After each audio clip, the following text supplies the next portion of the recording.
Recording in progress. Ladies and gentlemen, it is the Mean Green Nation podcast.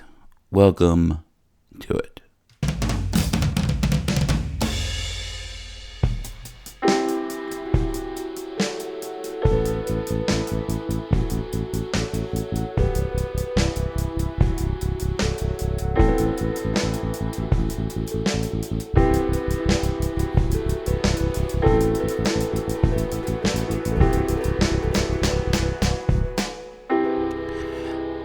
Folks,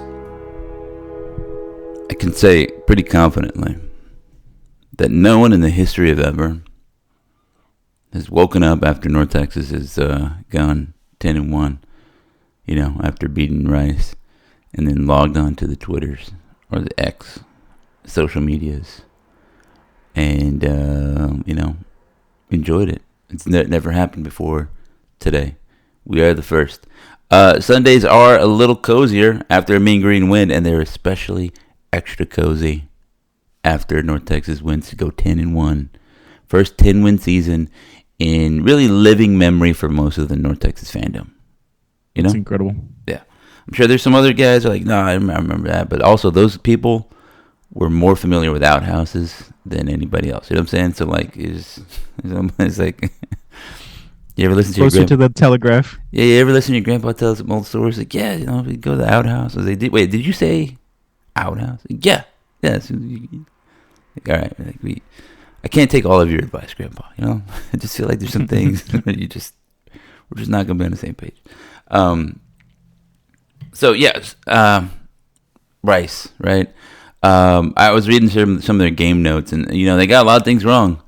I don't know if you're looking for a communications guy. Maybe don't hire the Rice guy, because he was like, yeah, interim coach, Eric coach. Morris. He has him doing pretty well this year. Or maybe he's in there, telegraphing something there. Yeah. It's like, you know what? I'm just gonna put interim right here because it's gonna be interim. I don't know. Maybe he was just talking mess about all we're all just. Just a comment on life. It's like we're all just interim coaches in here, right? You know what I mean? We're all just interim. That's all this is. Yeah, I own this house, but only temporarily, right? I'm just a temporary steward. So maybe he's getting real philosophical with it, and I don't know because he's Rice, and they're just a little bit more smarter, They stayed a little bit longer. They're just nihilistic. Yeah, you don't know. Well, so they were saying that I don't know. I guess for me, as my style of game noting, I wouldn't hire the Rice guy because I don't know that I agree with that presentation. But they were just noting, we have beat North Texas before. Sure, North Texas is on a little winning streak against us, but that could change. And I just need a little to football in. I'm a big fan. I was an appreciator of David Bailiff in his time at Rice. He turned him around. I remember Rice being awful, and then he got in there, and we're like, wow, look at Rice winning with some offense. They stopped the triple option, and they started doing. That's the funny part. Now they're back to triple option. They started throwing the ball around, and I knew their receiver Jared Dillard when we were in middle school together, and they were setting records. It was a good time. For them, and it was not good for us because they beat us famously. It was at 77-20, whatever it was, which is ridiculous. And so I have not liked Rice for a long time, but I appreciated David Bailiff. And they changed coaches. They tried to do that intellectual brutality. You're a big fan of Bloomgren. You want to be his friend, just because he said hi. What's funny? It's nice to meet you. And you're like, oh, I love that guy. He's amazing. It's funny when you go around interviewing these coaches, you understand why they're a coach, right? And when you're done with the interview, you want to run through a wall for all of them. Yeah. Even if the guy just said, "Excuse me, can you get out the way?" Like, which wall, coach? I'll do it. Hey, calm down, Aldo. Even for Lane Kiffin, right? He's sitting there. So when we first sat down across from him, he had his shoulders crossed and he was leaning back in his chair, Don't say like it was like James Dean style. Don't tell me you were swooning over Lane Kiffin. No, not even that. It was like I don't want to be here attitude. Like that look on the scowl on his face. Ask your questions. People, yeah. What did I do on Twitter this week? And but if you ask the right question, like he just dives in and he's talking to you. He's active. He's lucid, right? Instead of being like a jerk. Yeah, I'll just sort of interrupt you there to just emphasize your point that Yeah, I think those conference media days are good if you do it right. And they're bad because, like, like the Reddit guys would be in there with the video in your face. And I know everybody, and did a little video there, but it really ruins the vibe. Like it's like if I'm talking to somebody and then I suddenly got my phone and started recording you, your vibe changes, right? You're just like, what is this for? What am I doing? And yeah, when we asked like Kiffin, I was telling this to some people recently. I was like, I talked to him. He's like a calm guy, and they're like, Lane Kiffin, really? He seems like, I was like, no, he's just seems like just a chill dude. It's a personality he Yeah. puts on. Except then, like, so I was asking a question about, like, what was it, like, offensive coordinating? Like, I was like, what makes a good play caller? Like, how do you, because you were like, hey, Kendall Briles is a good play caller. What is it? What is it? Like, he's like, it's like a sense, you just kind of get it. And then suddenly ESPN guys, so Nick Saban said this. What do you think of that? I was like, dude, get out of here with this. Yeah. Yeah. Yeah, it's not the And same. what's funny now is I feel like it's humble bragging, but now we've interviewed two SEC coaches. Frank Wilson, surprisingly, a LSU interim coach. He's a little bit more of the quiet type. Like you ask him a question and he's like, "Is there?" And it's like, "Excuse me, coach." Leading What? in closer. Maybe that's a tactic too. Yeah, I mean, so that's the funny part is that you talk to any guy. I was saying this to other people. Like, I think the whole conversation. We'll get into this in a second too. About G5. Right, there's some of it is just branding. You put a patch on them, and suddenly they're super important. Right. Like going to the Conference USA basketball tournament. I enjoy doing that. I know everybody's like, oh, it's in Frisco, blah, blah, blah. Going to that tournament, you got some good basketball. It was a good time. You got to see some good players. And people would dismiss it out of hand, right? Out of sight. Just, wow, it's Conference USA. There's no good players there. And like there are now a few NBA players that were from that league, in the NBA right now. You know what I mean? And some like contributor, even like the UTSA one. Can't even think of his name. I forgot. Yeah, there was the one dude, it was like Puerto Rican guy, and then the other guy. Yeah. Keaton Wallace. I'm thinking of. He's for the Hawks right now. The La Tech dudes, both of the La Tech. yeah. I was like, this guy's good. He has like I was trying to tell anybody who would pay attention. Like, but whatever, dude. You're looking at the patch, the conference. I'm like, therefore, it is not good. I think we got a lot of this right here. Like, people tweeting all week. The G5 doesn't deserve a playoff spot. I was like, I don't know, man. Sure seems like Virginia's starting quarterback played at a G5. Rutgers' wide receiver played at a G5, North Texas, right? Duke's quarterback played at Tulane last year, right? Former North Texas running backs are playing at South Carolina. There's a lot of G5 dudes playing over there. So what makes you think that they couldn't compete? Because they're competing now. They're just really. What's the difference if like Wislowski has to go tackle? I can't think of his name right now, but the dude from South Carolina, Hardy. yeah, Oscar Attaway, yeah. He has to go tackle him right now. What's the difference between him doing that and doing that in practice last, a couple of seasons ago, whatever it was? Like you start looking at just the badge or just the resources, right? Yeah, I gave this guy $1 million. Suddenly he's a better player now. I mean, I don't know. He was pretty good before, right? Before he got the check, right? Drew Mestemaker's a really good quarterback right now. You dismiss him out of hand, but now suddenly if he goes signs at Oklahoma, he's good. Right? He goes to Oklahoma State maybe. Now we pay attention to him. Now he's Heisman worthy. What about this year? Right? What's the difference?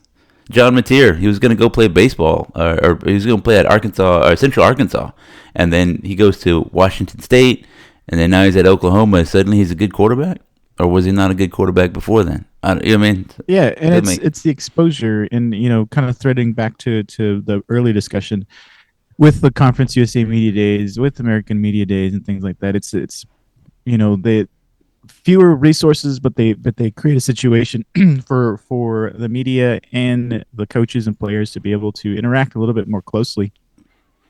It doesn't feel like a media circus, right, where you scrum over here, you scrum over there, and this and that. You can just rotate and chat with people. You can just chat up some of the SIDs, and you can chat up some of the conference directors and whatnot, and it allows you to get some insight into the different personalities among the coaches, what what they want to talk about, what they're interested in right now. They all want to cheerlead their team, especially if they're not doing great, right? They'll give you the coach speak. This year is going to do this. We just got to focus on A, B, and C. But anyway, interaction is available to you because they need it, they want it, and they want to do their best to expose these players out to the rest of the world, which is great. Same thing with the Conference USA basketball tournaments. You're seeing these NBA players on the field. I mean, on the court across FAU, UAB, UTSA, North Texas, and stuff, and uh, it gets you up close and personal with these guys, and it's great. You feel like you're a part of these teams, a part. You have a relationship with these individuals, and it's great, right? We talked to Devin Singletary. He's out in the NFL. We're just chatting up with him.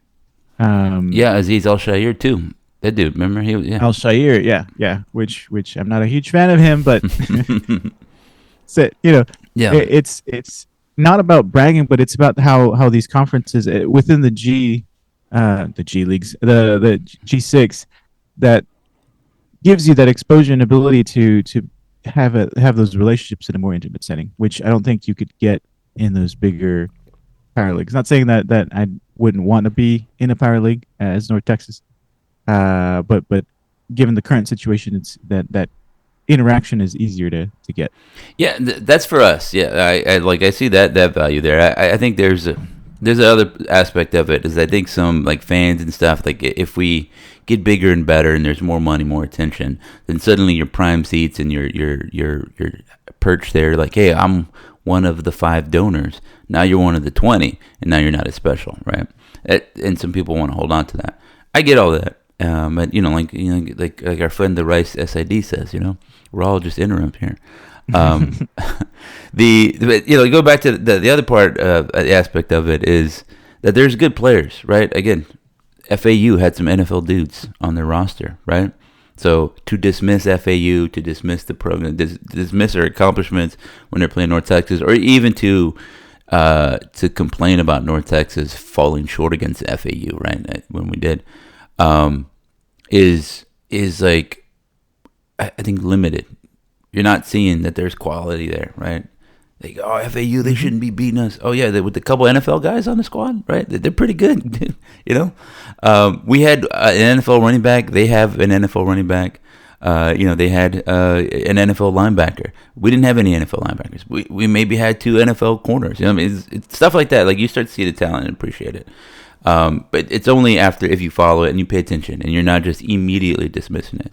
So I don't like that we have to pitch, JMU against North Texas, against Tulane. I think if you win your league, you should be in the playoff. And that's a good way to limit the size of these leagues, because I think it's ridiculous. One reason they're so big is because they want more money. They want to do these TV things. They want more money so they can go compete and go play in the playoffs. And they want to expand the playoffs, but they really want to expand it only for the P5 leagues. It's really what they want. Right. More money, more what they want to watch. Right. I'm not out there watching Toledo. Why would I want to watch Toledo? Because it's freaking fun. It's fun to watch Toledo. I don't want to marginalize people that just, they don't have time to watch college football or anything like that. They're not as, sickos as some of us maybe. Yeah. Which is okay. Like, to each their own. But for those guys that they're putting their bodies on the line all the time, getting paid maybe $300 a year as their NIL, if that they deserve to have a shot, right? Maybe they get blown out, and maybe I'm projecting here. Maybe they get blown out 77-6, right, in the first round of the conference playoffs. But maybe they don't. Maybe they win by a field goal in overtime, and it's a Cinderella story. You won't know that if you're not going to let anybody in, and it's unfortunate. But it's driven by money. It's driven by vanity, and that's where we are right now. Like I said, it's un-American, man. That's what it is. It's un-American to not give the little guy a chance. All you need is a chance. And you say, look, if you can go, you got 12 guys and one guy plays both sides of the ball. Who cares? And you're gonna go up against these. That's literally, we love that stuff. Americans Love that stuff. We watch Hoosiers all the time. It's a silly movie and it's not even based in real life, but we love it. We watch Rudy. Why do we like these things? Because we love the underdog. Like, let's make it happen. 100%. Why is the NCAA tournament make so much money? We love the underdog. You know. And there's a lot of betting involved, and that I think makes a huge influence on things. But speaking of un-American, James Madison. I have been ignoring all that on Twitter, because if they didn't have the attitude that they had, I would have been rooting for them. Like, yeah, if you get in, I'm rooting for you. I want you to upset in the first round, this and that. But the way they've gone about it, like the deserving of it, yeah, it's like no.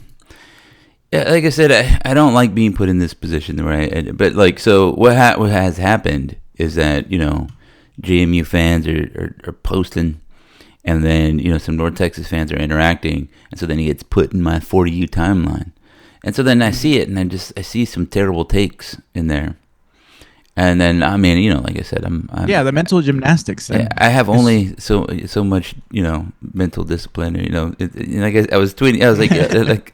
I was like, on Saturday, I get a little loose. You know what I mean? It's time to relax. I'm not, it's been also a tough week at work. And apologies to everybody that subscribes and all that stuff. You expected a lot more posting content. But I got to tell you, like, y'all don't pay me enough. I still got to go to work. I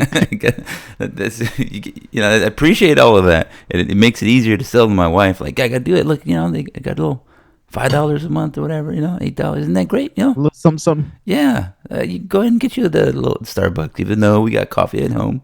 It's fine. You just go ahead because, but yeah, I got to go work. So I was working all week, big week. But I saw some of these terrible takes. Like, you got to understand, sure, you beat Washington State 59-10, but that was 3 months ago. Like, they're a different team now. It's the same season, dude. I mean, I don't know what you want to say. Yeah, sure. And if we use that logic, yeah, we lost, but that was a completely different month. This month, we haven't lost. College football, we should be number one in the nation. It's ridiculous. And then there was like, well, also like that was with their backup quarterback. I'm like, you know why they opened up the quarterback competition? Because they lost 59-10. You know why they were rethinking their offense and maybe had to have a come to Jesus moment? Because they lost 59-10. They're like, hey, this is not good. This is ungood football. What can we learn from our experience playing the North Texas Mean Green? And they got better. And I like the counter argument too of, well, we lost to Louisville in a quality way. Yeah, that was months ago, man. Why even talk about it? Yeah. We lost better than you lost. Yeah, it's silly. It's like I said, I feel exactly the same way as you do. Is that I tweeted this also, is that I think there's a little bit of a beauty pageant aspect to it, which I don't like. And I know there's some level of it, but I'd rather that be minimized. Like, all right, let's do a seeding thing. Right, you're going to get in, but maybe you're a lower seed than a higher seed, but we're not really taking away an opportunity. Versus... it's what is it with the one where Miami beat Notre Dame, and they're like, well, we didn't compare their loss, and there was a quality loss. Everybody's like, what are you talking about? This team beat that team. Like, that's like, if you want to get it in beyond that, then we're not talking about football, right? Yes, on a day things can happen, but we're saying, hey, in this moment for 60 minutes, we're going to compete under these rules, and whoever wins is better. That's what we're saying. Now, could you do it 100 times out of 100? We're not playing that game. We're playing one time. So then you adjust your we only got to win once. You don't say, well, that was a good loss, but they could run the ball better. And, it's like, what are you saying? What is all of this? What are you talking about, dude? It's stupid. Right. Anyway, so. And we're not immune to that either. Like on the broadcast last night, they were talking about the loss to South Florida. And how North Texas is pretty good, but it kind of, they were doing well at the half, and then it all fell apart. So you kind of those two quarters kind of don't represent the rest of the season. Yeah, I agree, 100% agree with that, because I'm a fan of North Texas. But we lost the game, and yeah, if South Florida had won out, then we didn't deserve to go to the championship. As it is, South Florida didn't take care of business. We are, and that's how we're not squeaking in. We're winning our way into the conference championship. And that's the way to do it. Yeah, and that's again why I love. There's problems with it, but I love a round robin. I want everybody to play everybody, right? And you determine it that way. There are problems with that. You have like these, well, like this tiebreaker kind of scenarios or something like that. But at least you get to say, well, you lost to them, right? On the field on that day. And part of the rules of this season to determine who's better is this is it. And, like I said, you can find advantages in any of that all the time. That's part of the fun of it. Like, are you clever enough to, I don't know, like,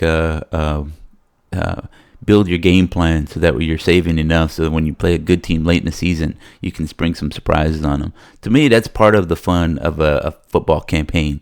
Yeah, like that's what Rice was doing. Yeah, yeah, they were breaking out some new things. So all that stuff, like, it also challenges your depth. You know what I mean? Like, yeah, well, early in the season we were healthy, and late we were not. Yes, welcome to college football. That's what happens. That's why you build out your depth. That's why you practice with your 2s and 3s, because you're gonna need them. No, you can't just be like, oh, well, can we turn injuries off? Defense, no. Yeah, North Texas defense was rolling with the 3s and 4s at a certain point in the game. Yes. That's part of football. Anyway, so I want to get on that. Some of that's kind of annoying me, but, like, coming again to reset some of this stuff. Coming into the season, I said 9-3 is doable. We could do it. You were like 9-3, but I don't know. I'm a little scared. We're both wrong.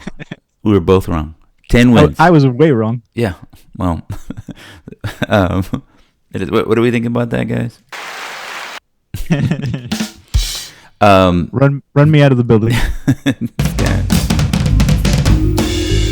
All right. I'm clicking all the buttons now. Mashing the buttons. So let's talk about this. Let's get into this game. It was not a very interesting game other than stats. And if you've played the video game, College Football 25, 26, you've played one of these games where at some point you're just like, oh, I'm just going to try to see if I can break the record. And then that's all you're doing. Like, you're winning. You're not really thinking about whatever. It was kind of like, how is he so wide open? Wyatt Young didn't, it's going to sound like I'm talking mess, but he didn't do a lot of extraordinary things. He was just wide open. It was on that first play, 74 yards, double post move. He's just running wide open. He caught it. He gave the guy just a little wiggle because he was trying to, and then it's touchdown. Okay, the next one, the 84-yard. He showed some special in that one, but again, there's some bad tackling by Rice defense. Like, he caught it, gave a little move, gave another move, and then he broke a tackle, stiff armed the guy, and then outran everybody else. Now, that's what you want your guys to do, right? It's the air raid, pass it to guys in space. It can go make plays, and then they go make plays. He went and go make a play. But he had 2 catches, like 100, whatever it is, 55 yards. 150 something. 8 catches, 295, 2 scores. The second best receiving yards day in North Texas history. Yeah, and which is awesome, right? And I was thinking back about Casey Fitzgerald, and I was thinking, like, it would be a good time to break that record one because it's been a long time, and I think the Casey Fitzgerald game, I think that was a loss. Mm-hmm. It was against SMU.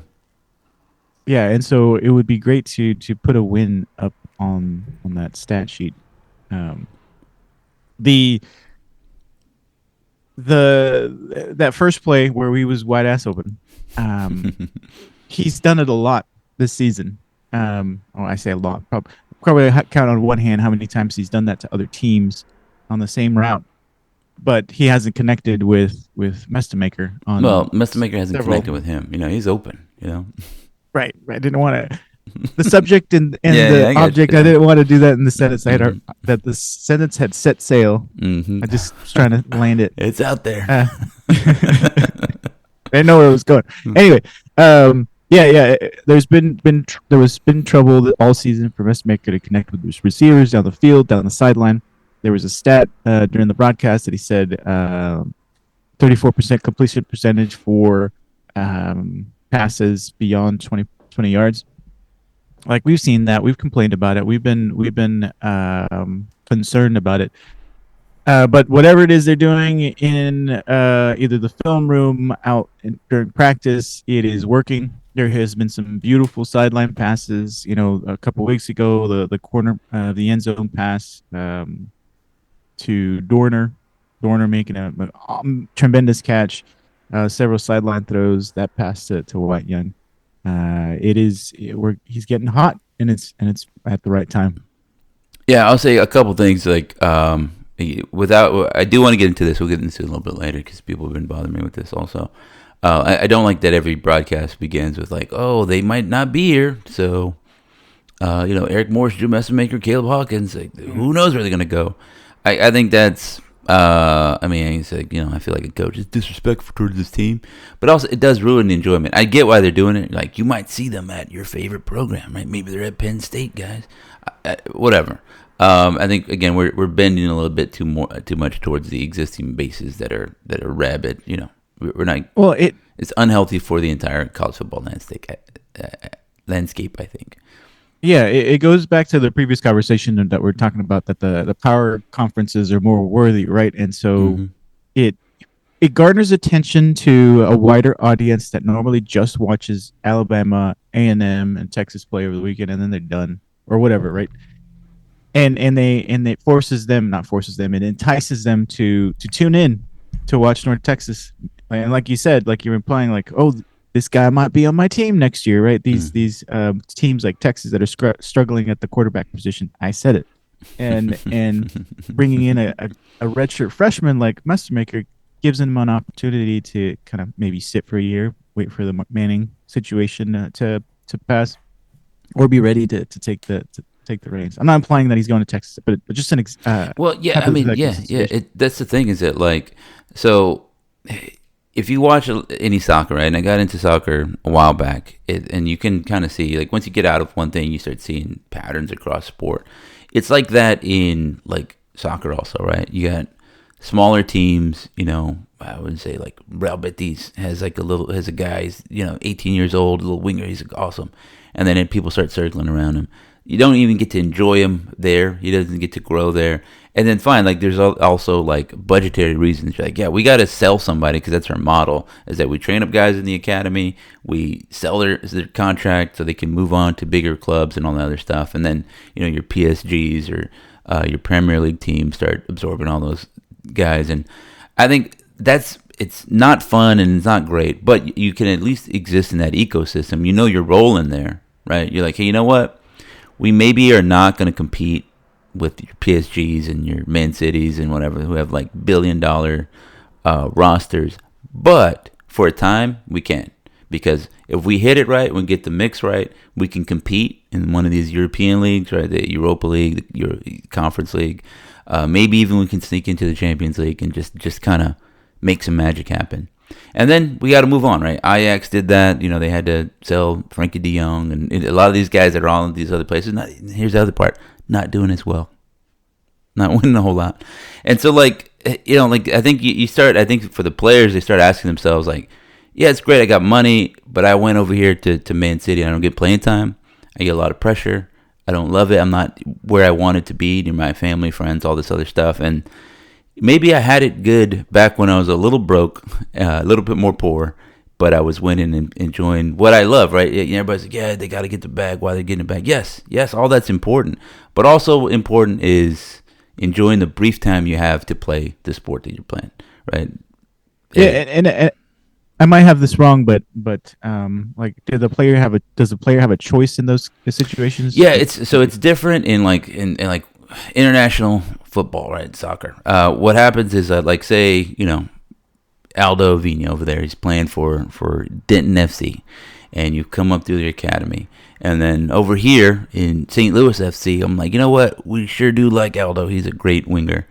So then I, negotiate a buyout. It's a transfer fee, but it's basically like, I'll pay you, Denton FC $1 million, to buy the contract. And so then I negotiate with you, I sign you to a contract, and then I put basically a contract breaking fee, like a buyout clause in there, and that's the transfer fee.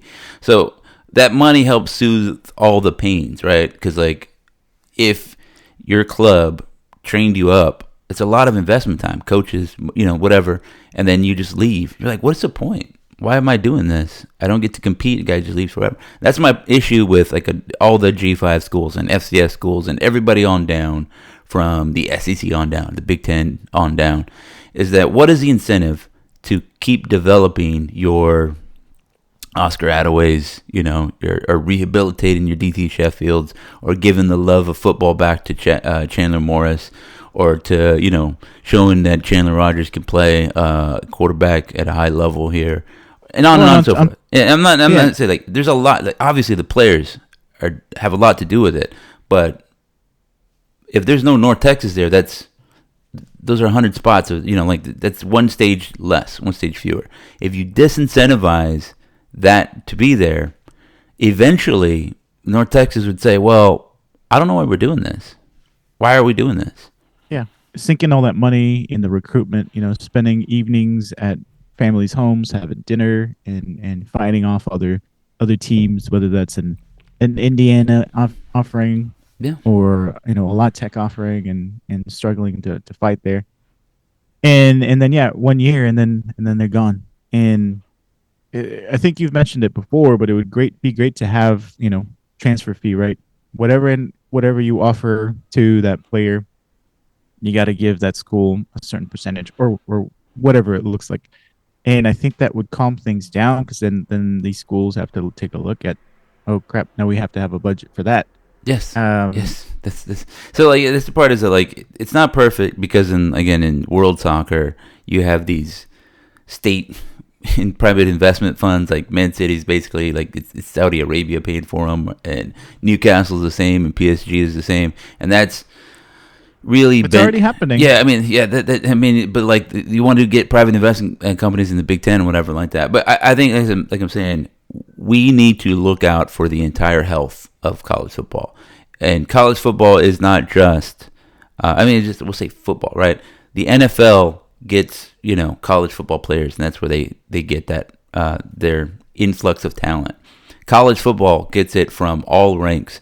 People are not going to grow up loving to play in high school football if they don't get to go to college football games. And that's not just Alabama and Michigan. It's North Dakota State. It's, Cal, because they're terrible now. It's Portland State. It's all of these other programs, right? Like I went to a Texas State football game, when I was younger. If you're not going to these and seeing it there and then falling in love with the sport, then you're not less likely to play. You're less likely to be consumer. And all parts of the system that make up the business of football, right, from NFL all the way down, you gotta support it. And I think when we're cutting it off by saying the only things that matter are the SEC and the Big Ten, then you're hurting everything. It makes it less fun, yeah. Because what's to keep those conferences to say, okay, we're going to pay for these 50 academies across the country, and then that's going to be our next pool of talent. Like these high school kids are going to move to these areas, and this is where you got to prove yourself to make it to Alabama, rather than recruiting across the country or whatever. Yeah, and that's just not as efficient, because right now they're just hundreds. There's 136 FBS schools. There's a ton of FCS schools, and because everybody's playing, because they're competing, they believe they have a chance. It's just a little. It's there's a lot of tradition around it too that's keeping it alive. If you cut it off with this, well, it's basically greed, but it's taking from yourself in the future. That's how greedy everybody is. Is that we're not going to have college football in 50 years, because it's gonna wither. We're like, hey, whatever happens, it's gonna be like baseball, right? They'll be like, well, how come nobody likes baseball no more? I was like, well, you kind of cut it off, man. Like nobody can enjoy it the same kind of way. You've gated it. You made it a fancy person sport. Or you made like nobody can go play outside. You're like, what's the point of this? I can't make a living doing this. If I'm gonna make the minor leagues, there's no minor league teams. And it's like the lottery. If I win, maybe I can get into major leagues. But if I don't, then what? It's you basically price everybody out. People will love doing what they're doing. So I'm getting on a tangent here, but I mentioned this. I tweeted this, and the guy was like, "Well, you think people actually care about the college football playoff? Like the players, they just want trying to get their bag, man. Whatever." I'm like, yes. Again, money makes a gigantic impact, and it changes a lot of things. But I do think it does matter that you get brief moment in college football. You get, now maybe they give you 6 years, but you get such a small window to do anything. And yes, you could possibly go, let's say like Chandler Morris, right? They were like, hey, it's a lot of money, you're making $1 million, it makes sense. He was on the fence. Should I leave North Texas, go to Virginia? What am I going to do there? And they're having a pretty good season, whatever. I don't know if they make the college football playoff or anything like that. I don't know, like, but that's the best case scenario as we've seen. What is, like, I mean, again, not to bag on him, but like DT Sheffield, right? He could have been right now at North Texas getting another 800,000 yard season. He could have been part of some good times. He could have been, getting a lot of love. Instead, it's Wyatt Young, right? Instead, Yeah, and so, I like, mean, you're betting on yourself, and sometimes you don't win. when and you want to go to a place to win, right? That these players are playing for a reason. It's because they want to win, and they want to go to a place that has a better opportunity to win. And they, the players couldn't have predicted this either, right? DT Sheffield couldn't have predicted this kind of historic season Well, have you talked either. to David Fisher? David Fisher predicted it. He So did. it's He said, it, "I've never played with offense this good. I looked at our schedule. I think we're gonna do some. We have a chance to do, a lot of things." It's like, yeah, yeah. So let's say like in if for somebody to go to the college football playoff, they are in a power school. They're getting paid to be there. I think yes, the money makes it sweeter, but winning is what's driving these players, and that's what it is at the end of the day. And losing sucks. Even if you're wiping tears off with $100 bills, right? Losing sucks, and these players don't want to lose, and they'll remember that for the rest of their lives. And so winning is that first goal, right? These kids want to win in high school, and then they go to college. They want to win. If they go to the NFL, they want to win, and I think that's the primary goal. yeah. And so, and that's the other part is what I'm saying there. Like, to me, saying, hey, you can win here in North Texas, 10-1, chance to go to the college football playoff. Like, I mean, if you break it all down, I think North Texas has a better chance to go to the college football playoff than some of those mid-tier P4 schools, right? You're like, Georgia Tech, they're kind of out of the discussion now because they lost the other day. I mean, at the end, you're still doing the same thing, but you can do it at a place where I think you get a little shine a little brighter.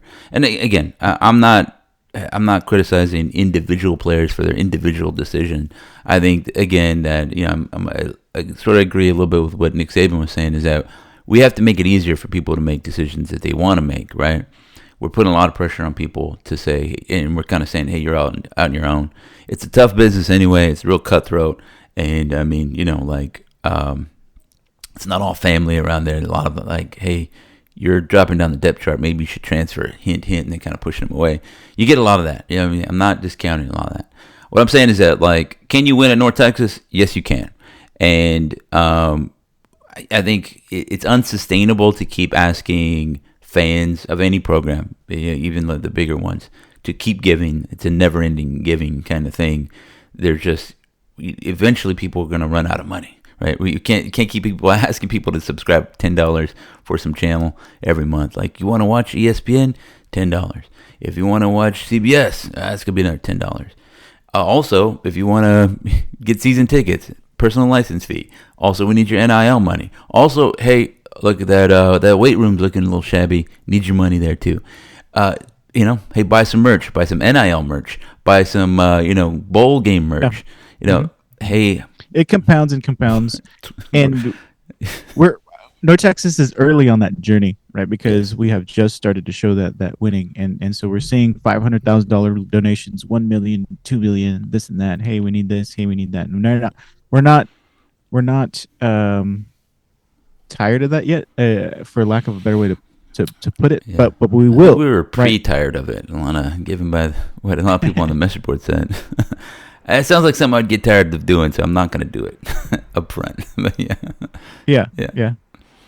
So anyway, did you want to talk about Rice? Or Yeah, so I didn't mean to do that. I did want to talk about that. I meant to talk about it later, but yeah, so all that just because it kind of distracted from my enjoyment of the game. Drew Messamaker, 13 to 23, 469, 3 scores, no interceptions. Caleb Hawkins, 20 rushes, 97 yards, 3 scores. He broke Patrick Cobb's rushing record. He broke the from scrimmage record, touchdown record at North Texas. Like I said, a lot of good, and I otherwise would be very excited about him. Like, oh man, he's good, but like you're gonna enjoy him in green and white for many years to come. But we got to amend that to say, we're gonna enjoy him the rest of the season. He has at least one more game, two more games. We're definitely going to a bowl game. We don't know what craziness would happen with the AAC game or college football playoff game. So we have this Temple game, and I encourage everybody to go out, go to DATQ, watch them there. This is the highest scoring team in the nation. You want to go through that real quick? Highest scoring team of the nation. National leader in yards per game, Drew Mestamaker. Passing yards per game, sorry. Tied for first, Caleb Hawkins for rushing touchdowns in the nation. And then Wyatt Young, all-purpose yards per play, number one in the nation, 18.5 yards per play. And then several other categories that were top five or between either players or team statistics. It's wild. Yeah, North Texas, again, I'll ask yourself those questions. Hey, do you want to see North Texas play? I don't know, are they good? Yes, 10-1 on the season. When most games in program history, again, in living memory, maybe around 1947, you remember something like that. Maybe you're a big fan of NCAA. I was there. After season adjustments, you're like, well, we won 10 wins since the other team had to forfeit a bunch of games. Whatever. 10 wins. That's huge. Winning program. Yeah. In those 10 wins, 6 of them have been 500 yards, or is it 50-point games? 50-point games. Yeah, that's that one. This last game, 640 yards against Rice, moving the ball. And then you're like, you know what? I've seen a lot of North Texas offense stuff. I was a part of that dodgeball years. I'm like Aldo, Avina, and I sure do love me some dodgeball. But, it doesn't impress me too much. Can you play defense? Yes. This team can play some defense. Held Rice under 400 yards. Only allowed 24 points. They get turnovers, That's the thing. The defense is not as far along as the offense, but this defense gets turnovers. They didn't get turnovers against Rice in this game, but they got stops when they needed to. They spotted them the 14 points, but, they handled business. I think, let me see if I can. This site just is dying on me. It's that Rice AD. He's probably listening to me live. It's like, you know what? This guy's talking mess about me. Let me tell you what. So, I was looking at the yards per game, and there's been no games under 400 yards for North Texas. It's been great. Yeah, I think they were saying the last time they were stopped on the first drive of the game was against Western Michigan. I was like, how is that game? Why does it have to be all the ones that I have it here. I'm opening it right now. So 2 touchdowns early for Rice, right? A 12-play drive, 12 plays, 86 yards, 10 plays, 71 yards. Took about 6 minutes each. Then a turnover on downs, then a punt, then a punt, then a punt, then a half, then a punt. Then they scored, and then they got a field goal. And by those times, the game was over, right? Because here's North Texas, by the way. Punt, touchdown, touchdown, touchdown, touchdown, punt. Touchdown, touchdown, touchdown, touchdown, into the game. That's about as perfect as you can get it. 11 drives, 8 of them were scoring drives. Not just scoring drives, but touchdowns. Yeah. Like I said, I like that they're hazing Callie and Guma by not letting them. They make them dress out every game, and then he never gets to kick a field goal. You know what would be funny? Coach Morris. What would be funny? Send him out there and then pull him back. No, yeah. No, just kidding. Yeah. I hadn't seen a punt in a couple of weeks. I've only seen the punter hold the for the PATs. That's what I like. That's what I don't dislike special teamers, but I don't want them to play. I want them to get a free, just get us a little scholarship, and then have fun, be on the team, enjoy all of that, but then don't actually be tested. You know what I mean? That's what I want. Yeah. Totally understand your point. And, just to add what you were saying, Rice started off at 14-0, and then they ended the game. North Texas outscored them 56-10. So we started off rough. I think people were feeling a little weird about it. But I was saying, okay, well, it's just missing tackles. Guys were falling, slipping, this and that. Apparently they changed cleats. I think you talked about that online, and they hit hard. North Texas was hitting hard. They were swarming. Sure, they got pushed a little bit at the line of scrimmage. I think I've got some worries on that, but we got the job done. After those 2 touchdowns, it was a turnover on downs. I count that as a turnover, and we took control of the game the rest of the way. what are you, a defensive coach or something? I count that as a turnover too. Yeah. So like to your point there, about the threes and fours, that's what Eric Morris said. Mm-hmm. He was like, yeah, we were down a lot of guys. I think in the pregame depth chart, release the availability chart. I mean, we were down like 3 linemen, right? Obviously, our D tackle, he's out, and then our 2 of our defensive ends were out. I thought the guys that were in there played well. There's going to be a little bit of like, just catching up to the speed of the season of the game and all that stuff, and the difference between being like a spot guy, like I come out here and I kind of just do 1 or 2 plays, or maybe situational stuff. But now I got to come out here and play a whole drive. That's different. And like I said, it's expected of these guys. They're on the team. They're expected to execute. It is a classic note, encouragement note. Like, be ready to play. Next man up. Mm-hmm. Be ready for your opportunity, and all that good stuff. So it's great to see. I mean, I thought I was looking for the note, but I know friend of the show in the chat, like Greg was saying, like. Was it Braden Knox is playing well? A lot of guys are doing some good things. That offense is a little weird. You don't really play against triple options that often. It's tough. You need reps against it. And I know we were making the point that the team has played a couple different triple option attacks. It's still a little weird to get used to. Especially if you're the 3s and 4s, and they haven't seen it as often as other guys. But how about Ethan Wisloski? 10 solo tackles, 17 total, and a tackle for loss. Yeah, he was fantastic. I know I've given him grief in the past, but he's. I wouldn't say it's not deserved, right? He would be hitting the wrong holes, or he'd be attacking too quickly, not being patient, and he's shown tons of patience. Right? It's showing growth as well as great coaching and the difference of that room. And so I'm very excited for him. He's a junior, but I don't know if this is his last year of eligibility. It'd be great to have some continuation into the next year, because we've got a lot of attrition every single year. That's just the state of things nowadays. Yeah, going back to that attrition thing, I think one thing that's been good for that is that, like I said, sometimes coaches have had, I don't want to say dead weight, but what they consider dead weight. And they're like, what this team needs is a roster turnover. And there was no mechanism to do that, because let's say you cut 20 guys. Well, you couldn't replace them with 20 more guys, because all you can get every season was 25 dudes on scholarship. And so you would have a hole in your roster until that was, eliminated. And so it took a while for teams to fit that. And, I don't think that it's unheard of, or unnecessary, or like any of that. Like, I don't know, I always bring up playing on a rec league team. Like, everybody should play on that, because you see all these dynamics there. It's the same, right? They're just people. My Friday team, we were playing, and we got dominated. We got killed 10-0. I was looking around the roster. I was like, there's a lot of guys that need to move on from our team, right? Like, we had to do a roster shakeup, like, where they're not playing as hard, or whatever. There's family situations change, whatever. So we had to do a roster shakeup, and it was time. Imagine you had to do that. You look at your roster, your football guy, and you're like, you know what? We just need to move on from, it's not working. They need a change of scenery, this, that, and the other.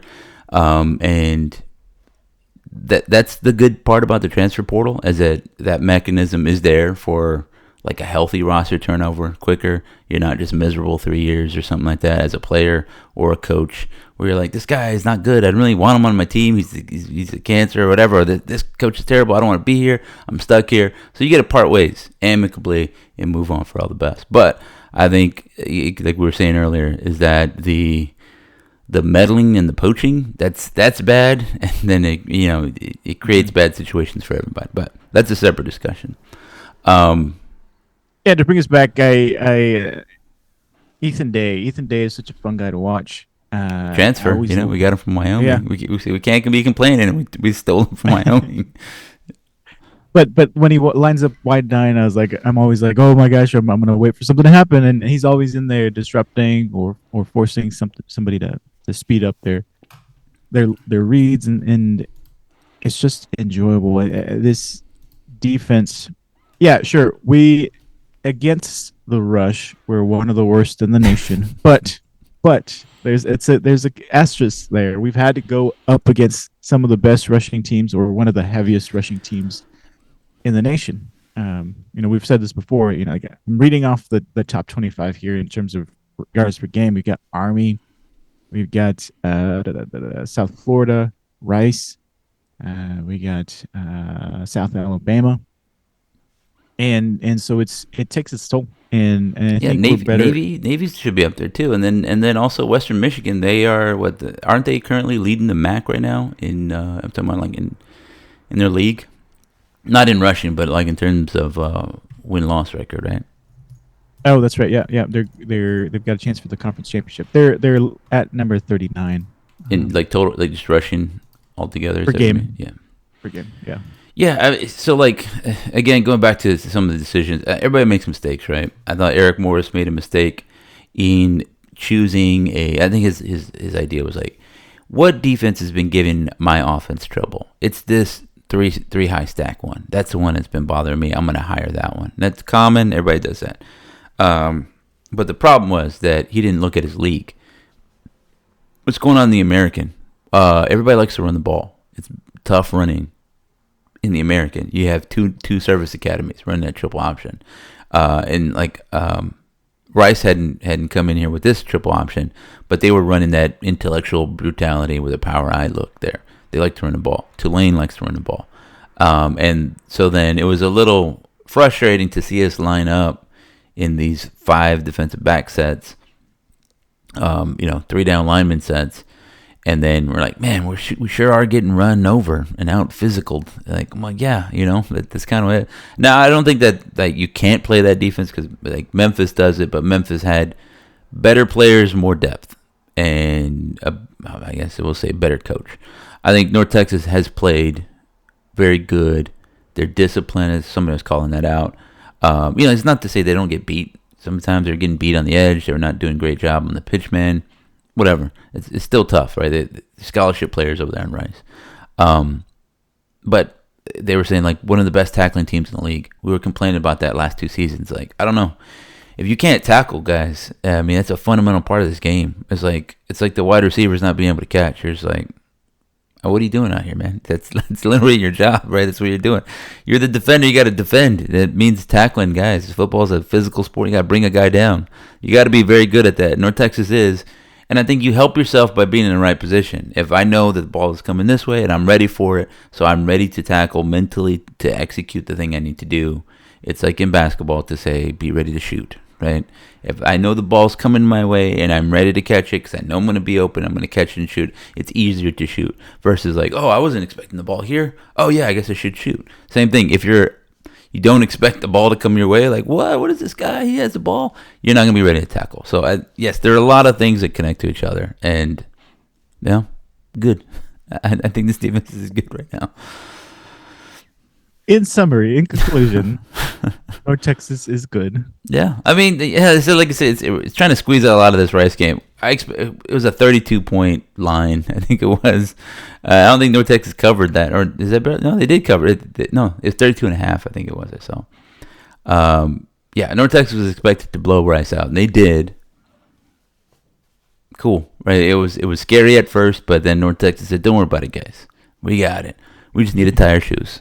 Shoes tied, 42, nothing run. Yeah, it's like, okay. Giving them a 14-point head start. Yeah, you thought, I gotcha. You drink all that beer. I gotcha. So I'm a little bit more, we'll talk about this later in this week. I want to do a preview show of the Temple Owls. I don't know what day we're going to do that. Probably Wednesday, though. I'm off Wednesday. I took that day off. But Temple's better than Rice. Casey Keeler hired Cassidy. So I don't know what that tells you, too much. I think he just kind of knows how he likes to call the defense a little bit, and that can maybe be a little bit of a chess match or something. But again, it's a lot of different things, right? Like you can maybe, scheme up something. Everybody has great plays. It's can you execute them? I think Temple is good at protecting the football. They've been losing recently. They kind of had a middle section there where they were pretty good, and then they've started falling off and gotten beat down pretty badly by some good teams. So I think North Texas should take care of business, but I think if you're looking like, hey, we've been blowing teams out real easy, like UAB and Rice are the worst in this league. Temple is bad, but they're not that bad. Middle of the field that can accidentally beat you, and you can't let them do that. They've got an excellent tight end, one of the better quarterbacks in the league, and it's something that we gotta be prepared for. It's not going to be hard, but they're not going to make it easy.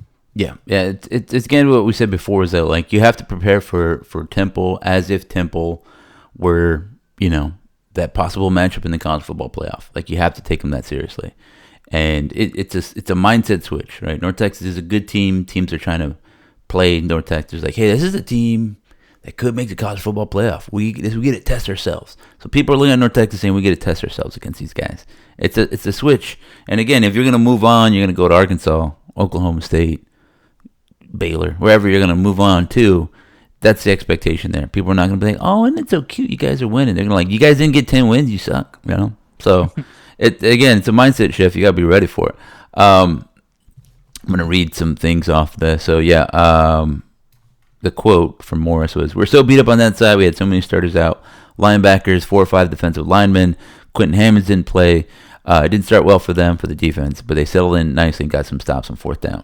And North Texas had a 42-0 scoring run spanning 28 minutes of the game.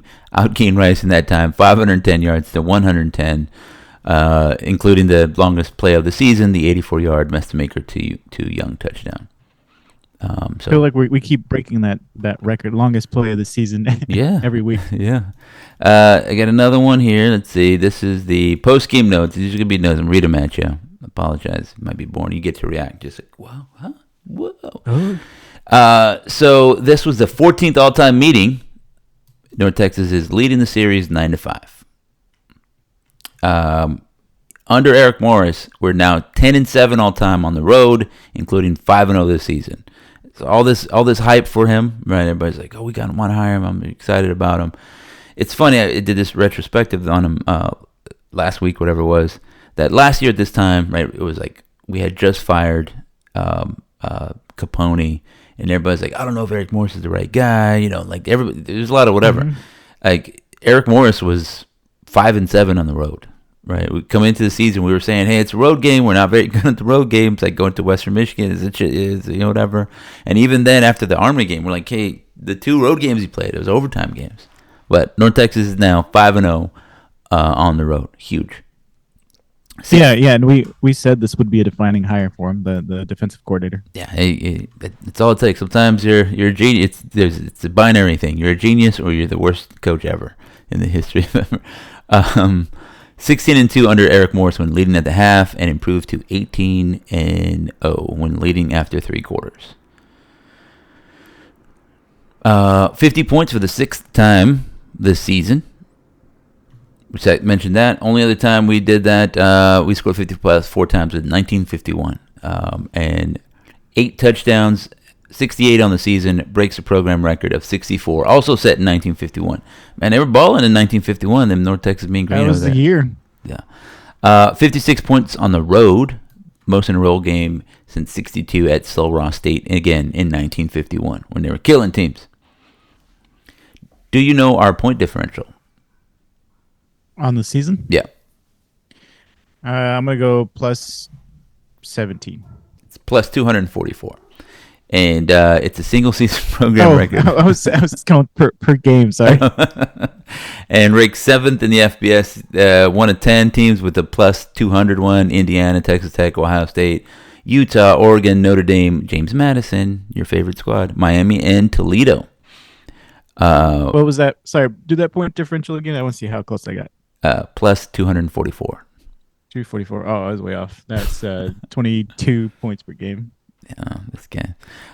So we're killing teams. Program record 241 points on the road, surpassing the 217 points on the road in 1980. 30 points in each of the first 11 games for the first time in program history, after setting the record last week when we got 10. We had 640 yards of offense, the 16th 500-yard game in Eric Morris's 35 games as the head coach, and the 640 is the seventh most in program history. Like, there's a lot of, Eric Morris, Seth Luttrell they did a lot for our offense.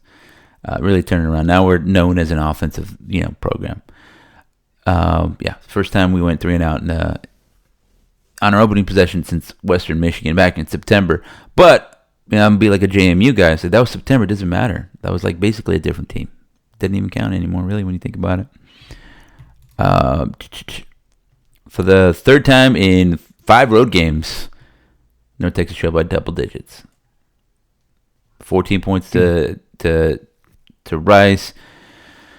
We were down to Charlotte and down to Western Michigan, both by 14. All of them ended up as North Texas wins. So, again, just the way we like it. Yeah, like, again, we're kind guests. We give the host, like, hey, you guys happy? All right, punch you in the mouth. Here's one that, like, we knew, but we didn't, like, get to celebrate. A lot of other stuff was happening. 3,000-yard passer, Drew Messamaker. 1,000-yard rusher, Caleb Hawkins. 1,000-yard receiver, Wyatt Young. The second time we've done that. The first time was a couple seasons ago with Chandler Rogers, Ajayi, and then Macklin, right? Jamoy Macklin. And this is the thing about them. I love all these guys. They've done great for us this season, but I like those guys too. And then they left. And we're like, we got to replace them all.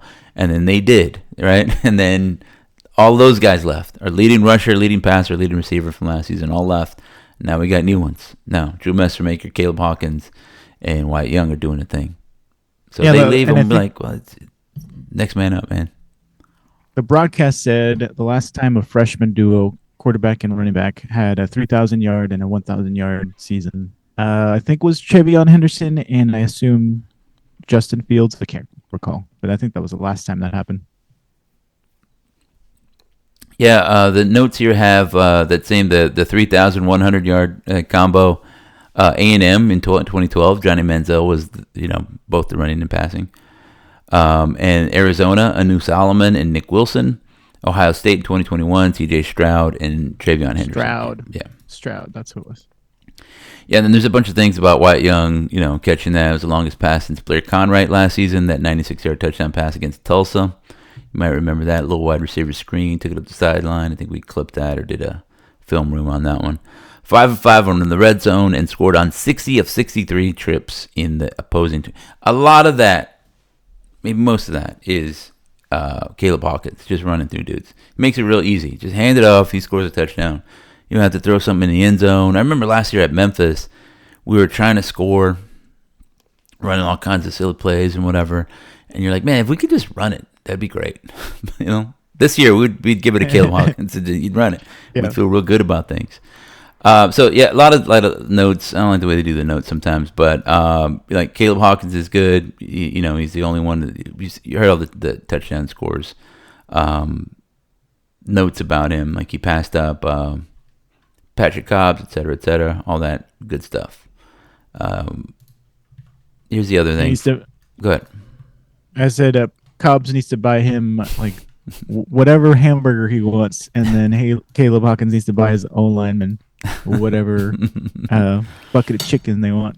Yeah, dude, it's just like, yeah, here you go, guys. Everybody eat. So I know that a friend of the show, Mason White Barbo, said like he's officially passing the torch on to the team. This all offensive line, they played really well.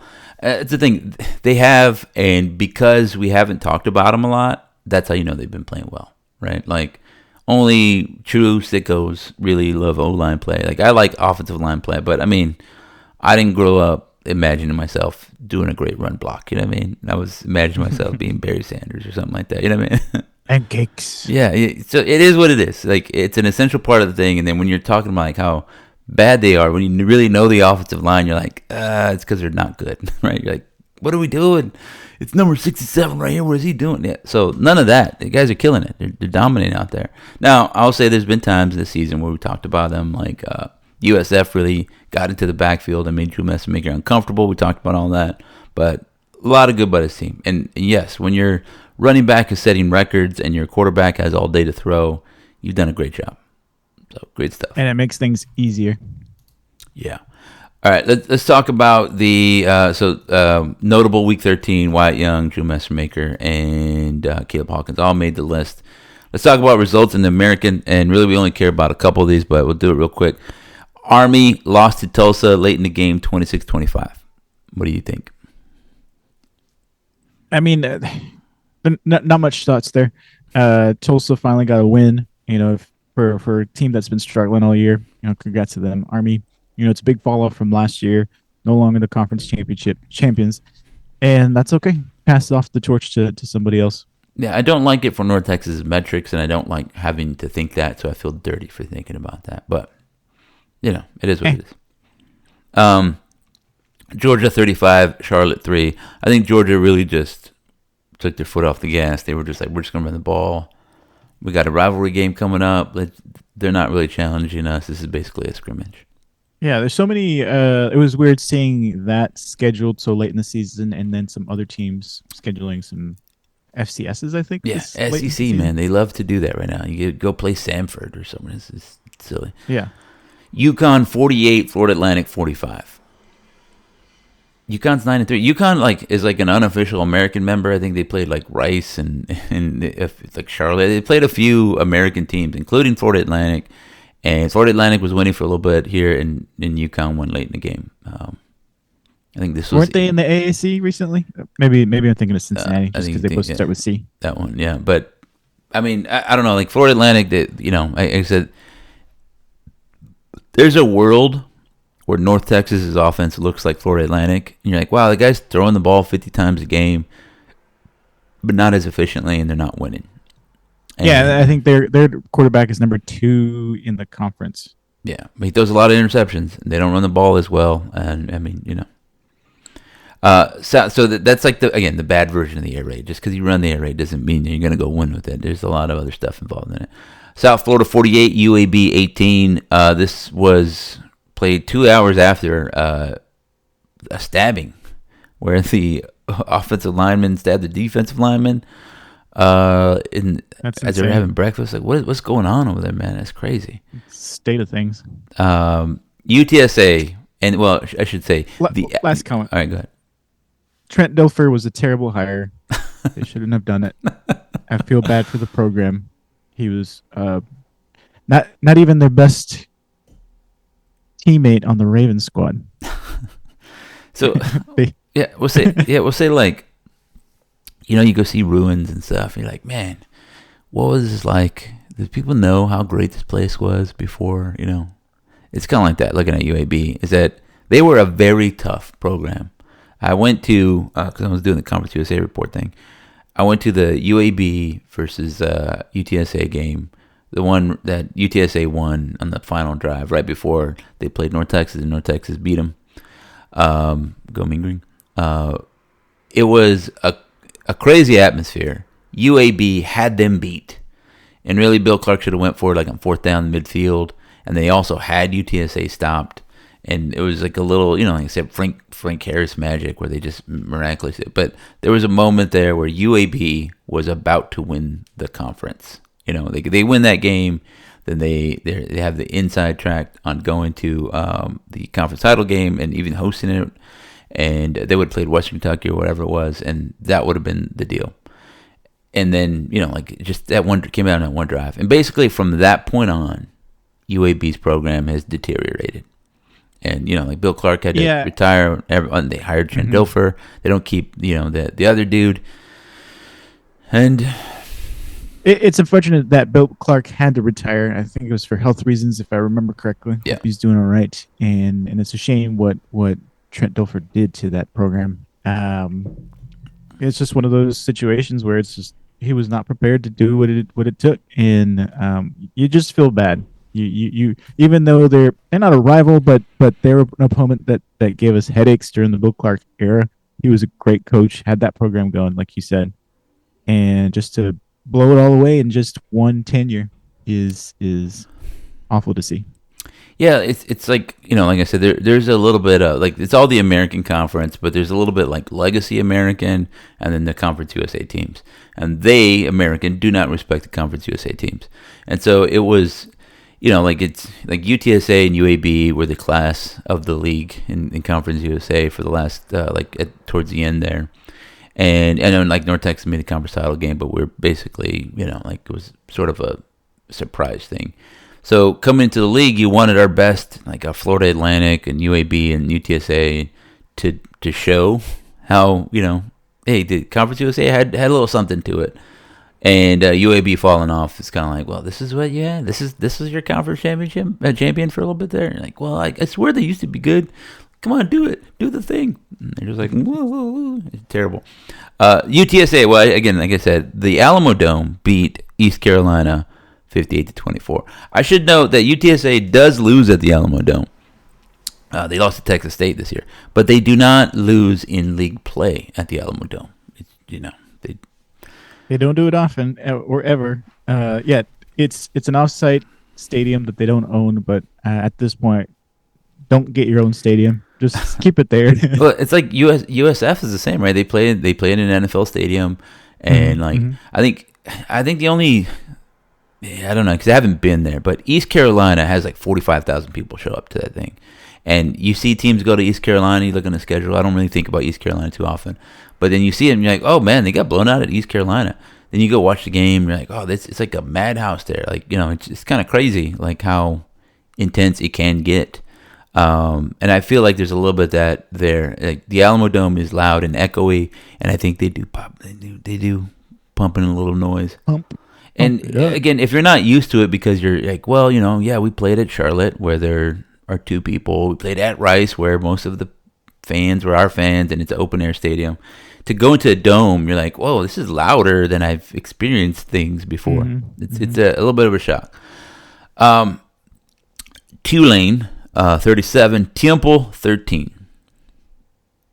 We're hoping that hoping that if we go to the championship game, it's probably going to be against Tulane as long as everybody else takes care of business.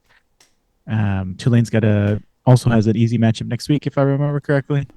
We'll get to that in a second. We'll talk about it. Open weeks this week: Memphis and the Naval Academy.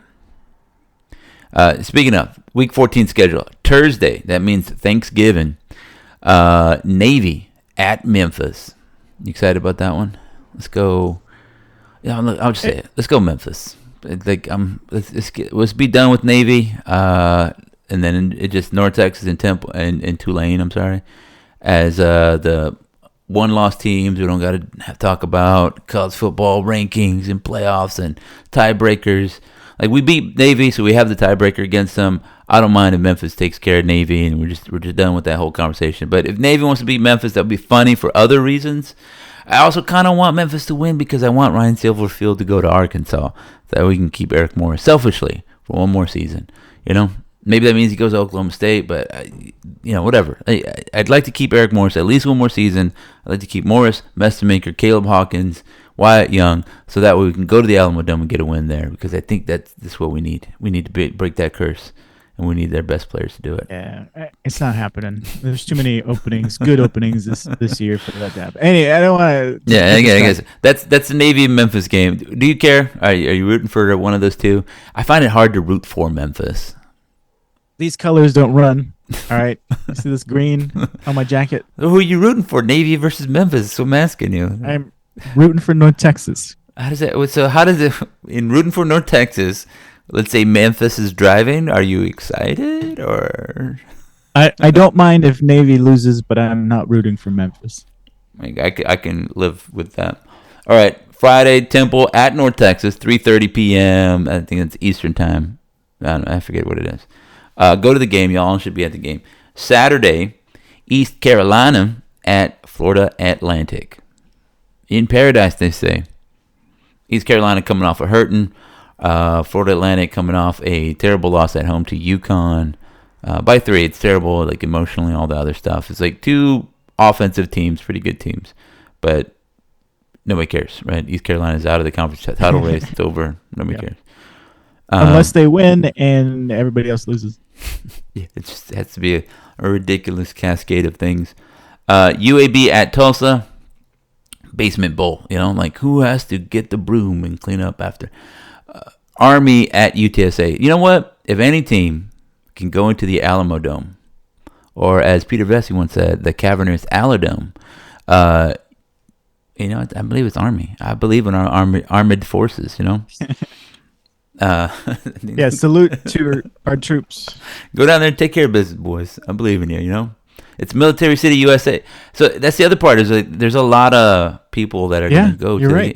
They're going to be. It's going to be a little home game for Army. They have a whole road in San Antonio named after the military. Yeah. So there you go. And don't drive on Military Drive. Pass certain time. Rice at South Florida. South. There's not a lot to discuss here. South Florida should take fine. Yeah, sure. That is a football game. It will be on TV. I acknowledge the football game will take place. Charlotte at Tulane.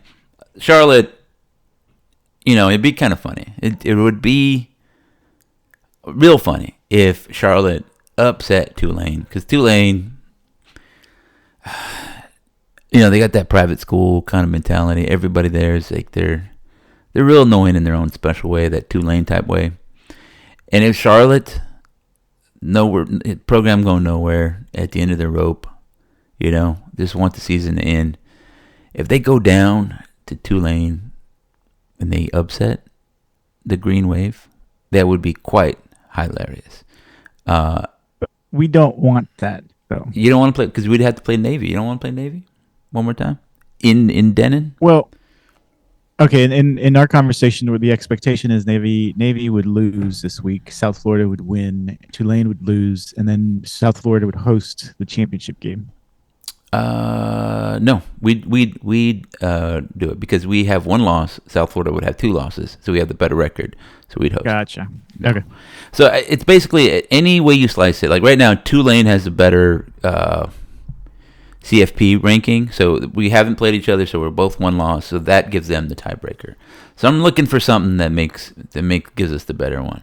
So maybe, I don't know. Like I said, I don't really care about Tulane. I would like a little revenge on Tulane. We're not playing them yet, so I don't really want to get too into it. But like, I don't like Tulane because they beat us last year, and then we almost beat them the year before at Tulane at Ullman Stadium, and Eric Morris's first year.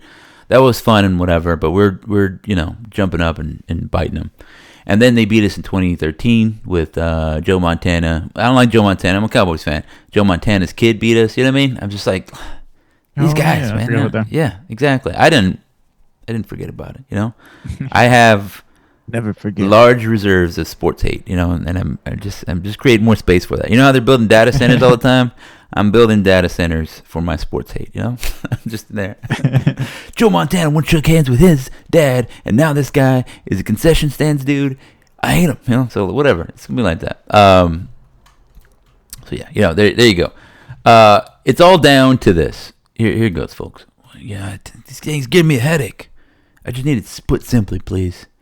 What does North Texas need to do to host the American Conference Championship game? Well, you need Tulane to lose, and then pretty much we host it against whoever we play. Or you need the voters, the CFP voters, to get their Ouija board out, and then, it says, yeah, Tulane maybe not so good, And or North Texas better than Tulane in the rankings. Yeah, same difference. Outside of all that, North Texas is going to be in the championship game if we take care of business against Temple, a team that we should beat. Should beat it. It's not going to be easy. You got to take it seriously. You win that game December 5th. North Texas is traveling to probably New Orleans. Yeah, and that's an easy ride. So if you're out there, drive out there. Yeah, I might do that. I was talking about it. Like friends were like, "Hey, you gonna come down for the Temple game?" Like, it's tough to travel during Thanksgiving, like for me, right now. But I was like, no, I'm gonna save my cash. I'm gonna go to the conference championship game, wherever that may be. I was like, if it's in Tampa, I'll be out there. I'll get on that Spirit airline where they make you flap the wings with that. Everybody has to cycle. Yeah. Pick it up back there. Pedal harder. Road G, let's go. I was like, oh no. So, you got to do that or whatever it is, I got to hitchhike out of New Orleans, through the Delta. Something. I'll figure it out. I'll make it down there. And then, I want to be at the championship game. Now, I'm 0-1 at North Texas Conference Championship games. Went to the one in San Antonio. I wasn't too hopeful of that one. Then North Texas went to Florida, right? We went to Boca Raton and lost that one. That was another big loss. So I'm hoping third time's a charm. Now, for me, like I said, I hadn't been to that one. It was a watching party for that Florida Atlanta game. I was at the game in San Antonio for that second one. So, we'll see. Yeah.